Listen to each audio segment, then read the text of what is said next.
মঞ্চে উপবিষ্ট আগামী 12ই ফেব্রুয়ারি অনুষ্ঠিত জাতীয় সংসদ নির্বাচনে অত্র এলাকা থেকে বাংলাদেশ জাতীয়তাবাদী দলের মনোনীত প্রার্থী সিলেট সিটি কর্পোরেশনের সাবেক মেয়র জননেতা জনাব আরিফুল হক চৌধুরী ও বিশেষ অতিথিবৃন্দ আমার সম্মুখে উপস্থিত সম্মানিত ফুটাতুল্লাহ আসসালামু আলাইকুম রহমতুল্লাহ।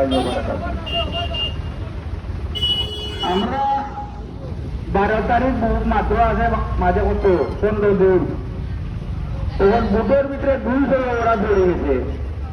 100 ওরা তো টিকিট মারছে, আমিও ক্যান্ডিডেট আসলাম, ওর দেখা যায় আমরা 5-6 জন আসলাম। 200 ওরা তো টিকিট মারিয়ে দিয়েছে আমরা আরিফুল হক চৌধুরী সাথে। ওরা তো যদি ভাগ্য নির্ধারণ হয়ে থাকে তা আগামী 3 তারিখ আর মাসে ওরা আছে না নেই।